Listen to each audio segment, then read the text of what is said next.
Olá, sejam bem-vindos ao meu canal. Hoje eu vou fazer um vídeo sobre a relação entre filosofia e ciência. O que significa a ciência a partir do ponto de vista filosófico, seriam as suas proximidades e quais seriam as suas diferenças fundamentais entre esses dois ramos tão importantes do saber.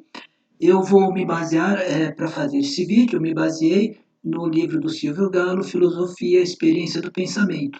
Portanto, trata-se de uma abordagem inicial sobre este tema, uma abordagem, vamos dizer assim, introdutória da relação entre filosofia e ciência. A ciência na antiguidade, o primeiro rastro, vamos dizer assim, de ciência da antiguidade pode ser localizada na civilização egípcia, com o desenvolvimento da matemática, de alguns aspectos da matemática. Os egípcios dominavam várias formas de cálculo da área, por exemplo, e do perímetro de um terreno. O desenvolvimento da geometria e do cálculo da área e do perímetro, obviamente, eles tinham uma aplicação prática. Então, é por isso que os egípcios também, uma dessas causas fundamentais, que eles desenvolveram a matemática nessa área da geometria. Né? Então, a geometria ela podia ser aplicada para medir a área e os perímetros dos terrenos nos quais eles iriam construir os seus templos, a sua morada. Isso, então, despertava um interesse muito grande dos egípcios na área da matemática. A ciência grega, ao contrário da ciência do Egito, ela tinha uma carga muito grande no conhecimento teórico. Então, ciência significava conhecimento teórico do funcionamento, basicamente de funcionamento do quê? Funcionamento da natureza, como a natureza operava, como os seres que vivem em meio à natureza, eles se transformam, como uma planta nasce, cresce e morre. Então, natureza aqui, que seria physis em grego, na língua grega, a natureza aqui é algo que está em constante movimento e constante transformação. Os gregos, eles procuravam constituir uma ciência a partir destas questões iniciais que a própria natureza propunha. A palavra grega para ciência é epistemologia, que é o conhecimento teórico. O conhecimento se contrapõe à opinião, que é doxa. Então, conhecimento versus opinião. Em algumas ocasiões, os gregos partiam da opinião, mas como o início de um processo do conhecimento, a depuração dessa opinião ou dessas opiniões resultava em alguma espécie de conhecimento. A ciência antiga, então, é baseada na observação da natureza. Eu observo a natureza, eu observo os fenômenos da natureza, os múltiplos acontecimentos que ocorrem na realidade à nossa volta, nessa realidade material, e a partir daí, dessa observação, foram elaboradas as primeiras teorias filosóficas. Veja bem, eu usei essa palavra propositalmente. A ciência na antiguidade se confundia com as primeiras teorias filosóficas que foram elaboradas pelos chamados pré-socráticos, que seriam os primeiros filósofos que se debruçaram sobre a constituição de um conhecimento sistemático elaborado exclusivamente pela razão. Então, os pré-socráticos são esses primeiros filósofos que buscam a arqué. A arqué é a substância primordial das coisas, é o início, o fundamento da realidade, o fundamento das coisas. E ela também tem um significado de governo, aquilo que regula os próprios acontecimentos, as próprias transformações da natureza. Então, há uma busca por essa substância primordial que dá origem a todas as outras coisas, e há também a busca pela explicação do porquê que as coisas se modificam na natureza, porquê que as coisas se transformam na natureza, como é que as coisas nascem, crescem, se desenvolvem e morrem. Esse é o processo da natureza ao qual os pré-socráticos iniciaram a sua aventura do conhecimento. Natureza, como eu já disse, é physis. Um exemplo dessa arqué seria a de Heráclito, por exemplo, que identifica a arqué com o fogo. Tales identifica, que é considerado o primeiro filósofo, identifica a arqué com a água, muito provavelmente porque ele observava que a água estava presente em qualquer ser vivo. A água significava a vida, enquanto a falta de água é a observação que nós fazemos, onde a falta total de água não há substância viva, não há o fenômeno da vida. Então, a partir dessas observações, o Tales chega à seguinte conclusão: a arqué é a água e não o fogo, como diria o Heráclito. Para o Anaxímenes é o apeiron, o indeterminado, ilimitado. Ou seja, o Anaxímenes ele procura algo abstrato, não material, para explicar a origem do nosso universo e da natureza. Um pensador pré-socrático muito fecundo é o Demócrito, que identifica a arqué com os átomos que compõem as coisas. Esses átomos não têm nada a ver com os átomos concebidos na ciência moderna pelos químicos, pelos físicos, pelos biólogos, né? Especificamente pelos químicos, com as partículas atômicas, elétrons, prótons, nêutrons. O Demócrito ele não tinha um microscópio para detectar essas pequenas partículas que hoje a ciência moderna chama de átomos. No entanto, muito provavelmente também o Demócrito, observando a natureza, observando os seres vivos, e quando os seres vivos morrem, o corpo deles se decompõe, mesmo uma plantinha, quando ela morre, ela vai se decompondo, uma fruta que vai apodrecendo, e ele teve a seguinte ideia: esses corpos todos os corpos são compostos de partículas mínimas, à medida em que as pessoas morrem, em que outros seres vivos morrem, em que as plantas morrem, essas plantas vão se decompondo e os átomos eles ficam mais à mostra. Nós podemos observar e nós podemos pensar que existem partículas mínimas que compõem e que formam as substâncias mais complexas. As substâncias mais complexas, por sua vez, resultam em corpos, em seres humanos, em corpos das mais diversas espécies animais. E qual a diferença entre um corpo humano e o corpo de um outro animal? Qual a diferença entre um inseto e uma planta? É a composição dos átomos, é a forma como eles se encaixam de diferentes maneiras. Essas diferentes composições dos átomos geram diferentes seres, diferentes espécies, mesmo seres inanimados, como a pedra, como a borracha, são compostos de átomos, mas a composição é completamente diferente da composição de um ser vivo que respira e que se desenvolve e que morre. Né? No entanto, o Demócrito observava que um ser vivo que morre, ele tem todos os átomos conectados uns com os outros. Quando eles morrem, quando esse ser vivo morre, esses átomos se dispersam e voltam para a natureza. Então, é todo um ciclo de composição e decomposição. Composição e decomposição do quê? Composição e decomposição dos átomos. Portanto, os átomos são a arqué, a substância primordial das coisas. Uma conclusão parcial até agora é que o início da filosofia, então, de algum modo se confunde com a própria ciência. Os filósofos observavam a natureza, isso é o que havia de comum entre filosofia e ciência, e eles elaboravam teorias. Lembrando que as ciências não existiam tal como a gente concebe hoje em dia.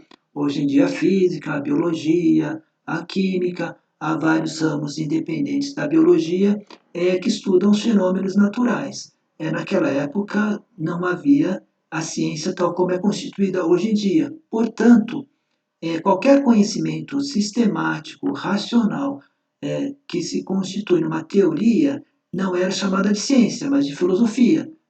No entanto, hoje em dia nós podemos ter muito claro que os pré-socráticos eles investigavam de um modo muito próximo como o cientista investigava. Né? Então, a filosofia, a ciência, ou o que se chamava de ciência na antiguidade, é uma extensão da filosofia. Então, nós vamos ver aqui uma física dos lugares do Aristóteles. O Aristóteles foi considerado um dos maiores pensadores e filósofos da antiguidade, e a ciência antiga, uma das teorias da ciência antiga, ela vem da física do Aristóteles.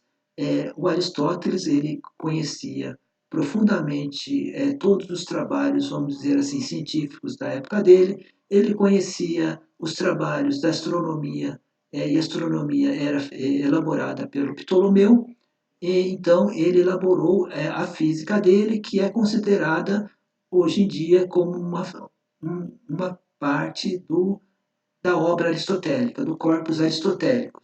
Tá? Então, existe uma obra chamada Física, que é a Física do Aristóteles. Essa física, por que eu dei o título de A Física dos Lugares do Aristóteles? Em primeiro lugar, essa é uma física qualitativa, ela não envolve nenhum cálculo de fórmula, ela não envolve nenhum tipo de quantificação na explicação do funcionamento do processo da natureza.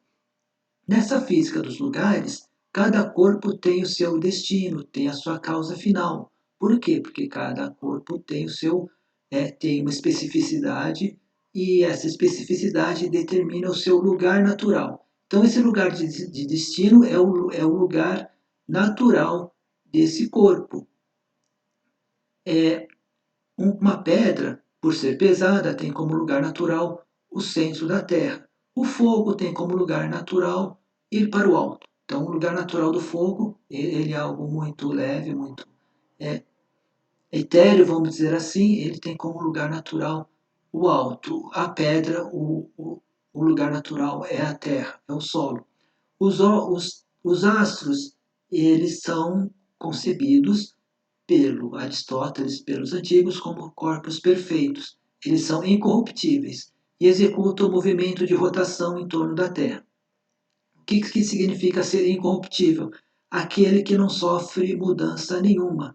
Eles permanecem sempre os mesmos, diferentemente dos corpos que estão sobre a superfície da Terra. Todos os corpos vivos são considerados corpos corruptíveis. Por quê? O que significa essa palavra corruptível? Algo que é gerado, que se desenvolve e que morre. Ele vai se desintegrar também. Ele vai se corromper.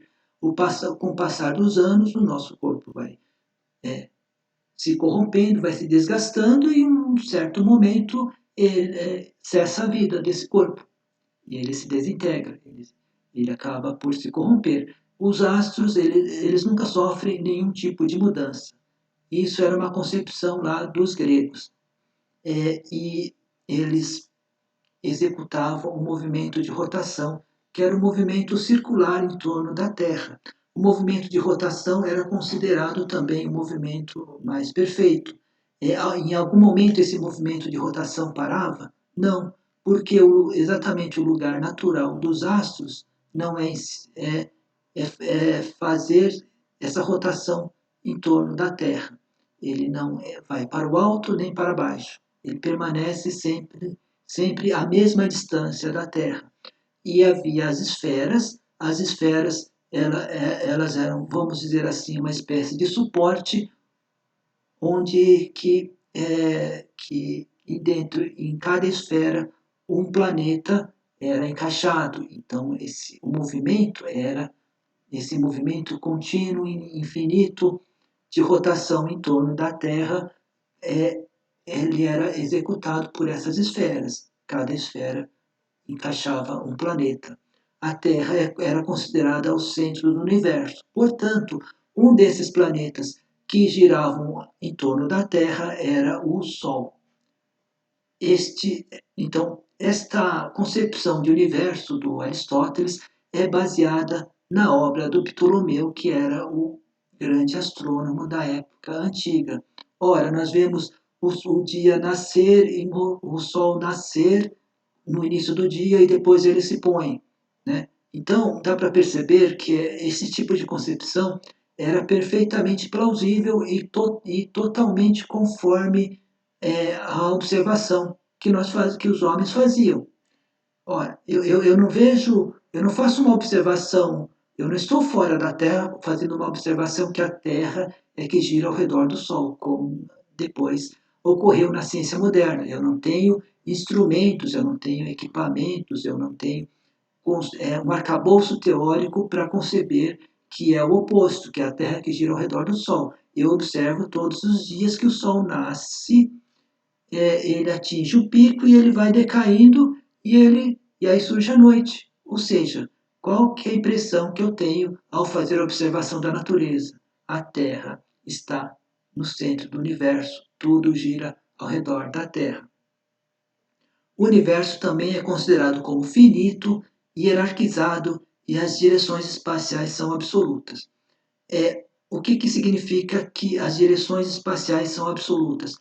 Eu tenho o grande ponto de referência para que as direções espaciais sejam absolutas é a Terra, até a localização da Terra.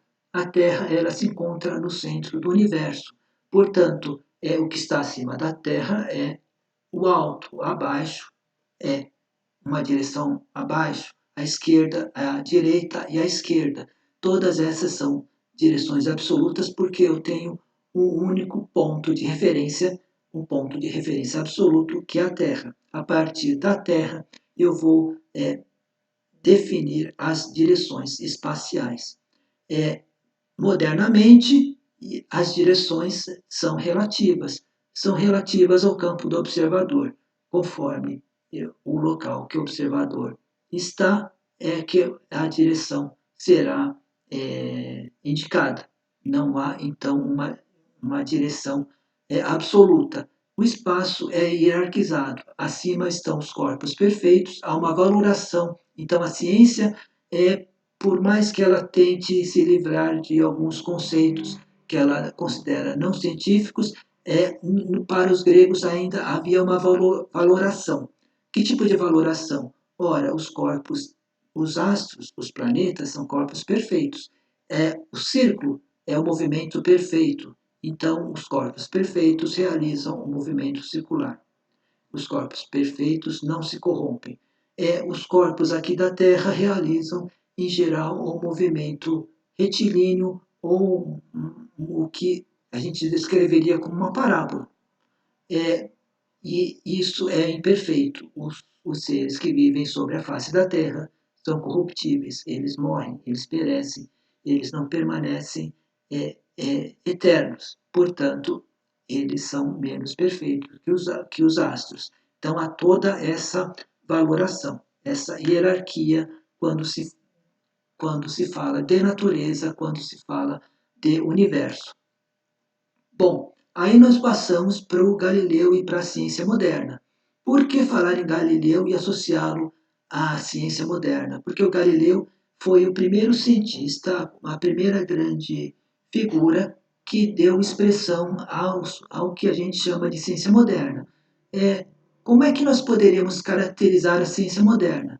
Nós poderíamos caracterizar enquanto procedimento, enquanto método, enquanto forma de abordar a natureza. Então, diferentemente dos antigos, os modernos eles utilizam a matemática para explicar vários fenômenos naturais. Um desses fenômenos a serem explicados qual a velocidade um corpo existe, qual a velocidade na queda de um corpo. O outro grande uma outra grande característica da ciência moderna é o método experimental.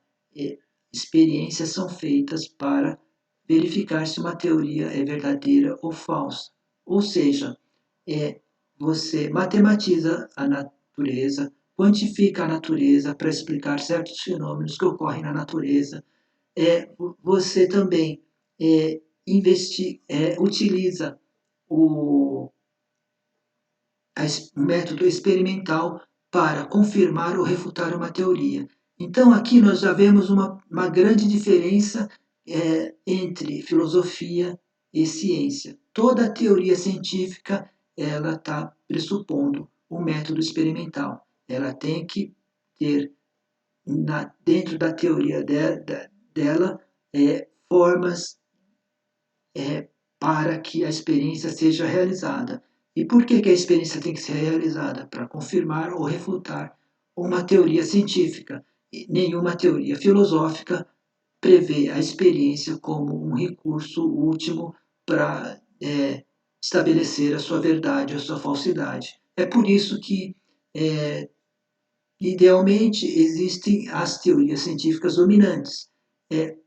Agora, no universo da filosofia, na história da filosofia, há sempre várias grandes obras que muitas vezes antagônicas, diferentes, diversas, que convivem entre si no mesmo período histórico.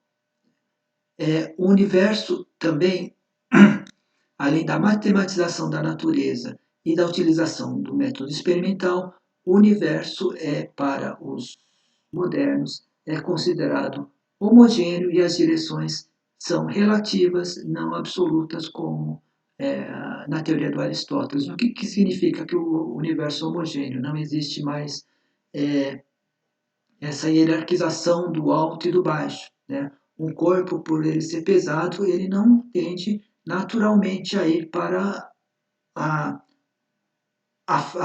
o centro da Terra, porque o espaço do universo também foi todo geometrizado. Então, o espaço do universo, ele se torna homogêneo. A grande obra da ciência e filosofia, escrita por Galileu, foi o diálogo sobre os dois máximos sistemas do mundo, o ptolomaico e o copernicano. Por que eu fiz questão de citar este diálogo escrito pelo Galileu Galilei?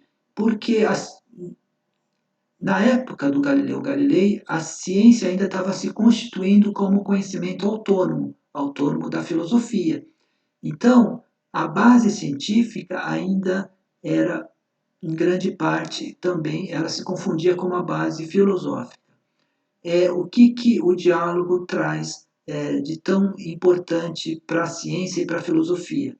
Ora, o próprio Galileu, ele se considerava não um cientista, mas um filósofo da natureza. No entanto, ele utilizava métodos que hoje nós identificamos esses métodos como sendo exclusivamente científicos. Nesse diálogo, o que chama a primeira atenção é que é um escrito científico escrito sob a forma de diálogo. Ele vai apresentar dois sistemas que são opostos e antagônicos. Há o sistema ptolomaico, que diz que a Terra está no centro do universo e os planetas giram ao redor da Terra. E há o sistema copernicano, que diz que o Sol está no centro do sistema solar e os outros planetas, inclusive a Terra, giram ao redor do Sol. Então, o que acontece aqui? Não é só a oposição entre sistema ptolomaico e sistema copernicano, tal como se lê no diálogo, não é esse deslocamento da Terra do centro para a periferia, vamos dizer assim, do universo. E isto impacta na própria concepção de ser humano. Mas o que está em jogo também é o próprio método científico. É como a ciência deve proceder. Como o conhecimento, para ser chamado de conhecimento, ele deve proceder. Então, há várias discussões sobre a forma de conhecer a natureza, a forma matemática, a forma não matemática. O método ptolomaico também, ele se ajusta perfeitamente à doutrina aristotélica. O Aristóteles acabou virando uma doutrina como sendo a fonte última de verdade na academia, pelo menos na academia que deriva da escolástica. Então, todo o arcabouço teórico que sustenta o sistema ptolomaico vem da filosofia do Aristóteles. O Galileu, ele, como representante do copernicanismo, ele apresenta os argumentos não só do sistema ptolomaico, como os fundamentos desse sistema que são fundamentos realizados pela filosofia do Aristóteles. Ele vai rebater argumento por argumento e, ao mesmo tempo, ele vai apresentando as bases da ciência moderna, que é o que eu já disse, a matematização da natureza e o método experimental. Portanto, muitos argumentos da doutrina aristotélica e do sistema ptolomaico, eles são, vamos dizer assim, opostos ou desmentidos, afirmados como falsos por meio desse método experimental. Então, Galileu, nesse diálogo, ele apresenta e descreve vários tipos de experiência que desmentiriam o arcabouço teórico da filosofia aristotélica, que está totalmente articulada com o sistema ptolomaico, que, por sua vez, sustenta o geocentrismo. Ciências ou ciência moderna. Né? Então, a partir da modernidade, identifica-se que o método científico é o que diferencia a ciência de outros tipos de conhecimento, por exemplo, do conhecimento filosófico. Então, aqui é só uma retomada do que eu já disse antes. Né? O grande diferencial entre filosofia e ciência é que a filosofia, o máximo que o filósofo faz é observar as coisas, observar a natureza, observar a sociedade, e a partir disso fazer uma teoria. Ele jamais vai fazer um teste definitivo a partir de um teste experimental. Né? O teste experimental, ele envolve uma série de circunstâncias, o controle de uma série de variáveis que não interessa para uma teoria filosófica fazer. Isso não significa que a teoria, que a filosofia, ela é descolada da realidade. Ela se alimenta das descobertas filosóficas para fazer uma reflexão sobre a própria ciência. Inclusive, a imagem da ciência não é dada pela própria ciência, mas é dada por outras áreas do saber, pela sociologia, pela história e, essencialmente, pela filosofia. A filosofia, ela observa um método científico, ela observa como a ciência elabora o seu conhecimento e faz uma reflexão sobre isso. O que dá fecundidade à filosofia são os outros ramos do conhecimento, ou seja, para uma filosofia ser fértil, para uma teoria filosófica ser fértil, ela tem que estar aberta aos outros tipos de conhecimento e tem que fazer uma reflexão sobre esses outros tipos de conhecimento. Então, para fechar, caracterização geral da ciência moderna. É o conhecimento racional, sistematizado e que utiliza o método experimental. O experimento é a diferença específica entre as ciências e as demais formas de conhecimento racional. Nas ciências, há a matematização da natureza. Lembrando que, a partir do século XVII, que é vamos dizer assim, a data onde se inicia a ciência moderna, qual é a grande ciência, qual é o paradigma da ciência, qual é o grande modelo da ciência? É a ciência natural. E dentro das ciências naturais, qual é a ciência por excelência? É a física. É claro que a biologia e a química também têm muita importância, mas a física, durante muitos séculos, ou durante pelo menos 2 séculos, foi tomado como o grande modelo de ciência a ser seguido, a ser imitado. Qualquer conhecimento digno de ser chamado de conhecimento científico tinha que, vamos dizer assim, seguir o modelo do método da física. Portanto, não só a física, como a química, a biologia e vários outros tipos de ciência, em maior ou menor grau, tem a matematização, utiliza-se da matemática, da quantificação de dados para elaborar conhecimentos sobre a natureza. Então, alguns métodos da teoria científica. A observação é um método, que é um método, vamos dizer, comum à ciência antiga e à filosofia antiga. A formulação de hipóteses, um método hipotético dedutivo. A ciência lança hipóteses, e o que significa a dedução dessas hipóteses? Essa hipótese é uma teoria de maior ou menor abrangência, a ciência aplica essa hipótese a um fenômeno particular que ocorre na natureza e aí deduz uma explicação sobre qual é a causa e onde está a causa e onde é o efeito, qual é a relação entre a teoria e o fenômeno da natureza. Há uma multiplicidade de fenômenos e há uma quantidade pequena de hipóteses.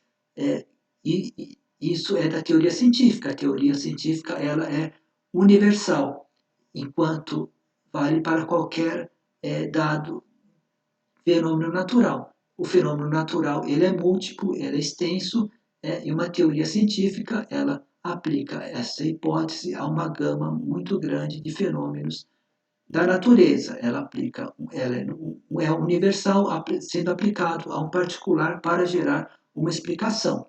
A experimentação, eu já disse, mas aqui eu estou chamando a atenção para o seguinte fato, que a experimentação assegura que o experimento pode ser reproduzido em qualquer lugar, respeitadas as mesmas circunstâncias.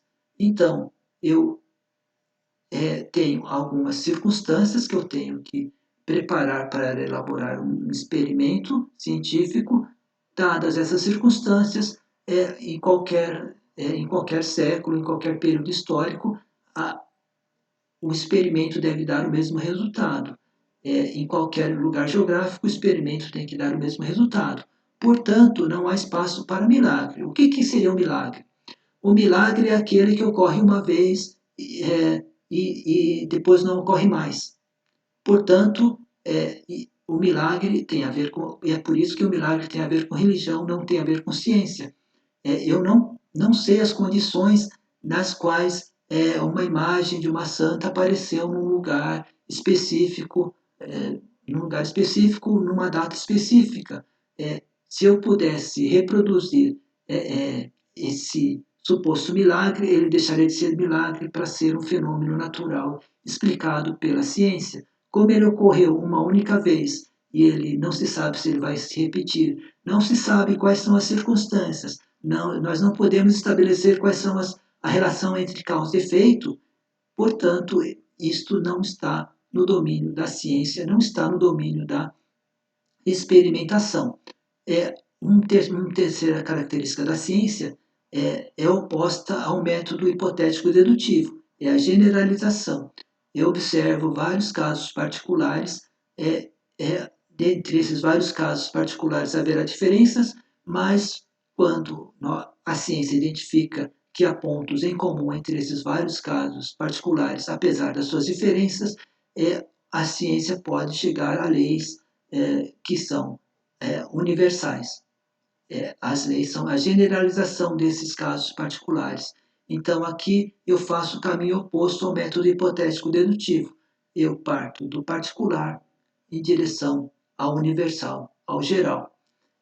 E, por fim, uma característica, vamos dizer assim, sociológica da ciência, isso especificamente da ciência moderna, é a comunidade científica que vai validar as teorias científicas. Então, não há mais espaço hoje em dia para aquela ideia romântica de cientista. Um cientista, ele que é um ser genial, ele cria uma teoria a partir de uma inspiração genial e ele elabora essa teoria sozinho. O cientista, ele trabalha numa comunidade científica, ele publica os resultados da sua pesquisa numa comunidade científica, ele não trabalha sozinho, ele trabalha com uma equipe e essas teorias, além de serem validadas pela experiência que corrobora essas teorias, também os seus pares têm que validar essas teorias. Essa última linha é uma característica, vamos dizer assim, da forma da sociológica da ciência, como a ciência está conformada hoje em dia. E a conclusão final é que a ciência é um ramo específico do pensamento e que se desenvolve há mais de 20 séculos. Nem sempre ela possui as mesmas características. Há historiadores e pensadores da ciência que defendem uma descontinuidade das teorias científicas, pois cada qual possui os seus próprios valores e o seu respectivo paradigma. Então, não dá para comparar a ciência moderna com a ciência antiga. Qual é a ciência moderna? E também não dá para afirmar que existe uma linha de continuidade evolutiva na história da ciência. As ciências antigas, a ciência antiga tem um propósito específico. Ela evita quantificar os dados da natureza. A ciência moderna trata a natureza muitas vezes como se fosse um autômato, uma máquina cujas leis precisam ser descobertas. E essa máquina, que é a natureza, ela precisa ser quantificada para que o homem conheça melhor. Portanto, nós estamos diante de outros valores, de outros conceitos, de outra visão do que a natureza. Portanto, há uma ruptura e uma descontinuidade entre as teorias científicas. Não dá para afirmar que uma é inferior à outra, embora todos reconheçam que a física aristotélica já esteja ultrapassada, mas ela tem o seu valor explicativo para algumas situações. Um desses grandes pensadores que defendem essa linha é o Thomas Kuhn, na estrutura das revoluções científicas. Se há então, essa linha divisória muito grande hoje em dia entre filosofia de um lado e ciência de outro, no entanto, o diálogo entre ciência e filosofia continua gerando campos ricos de pensamento e abrindo novas fronteiras de investigação, como é o caso da bioética. Mas isso é um outro assunto que nós vamos tratar num outro vídeo. Então, muito obrigado por vocês assistirem a este vídeo e até uma próxima oportunidade.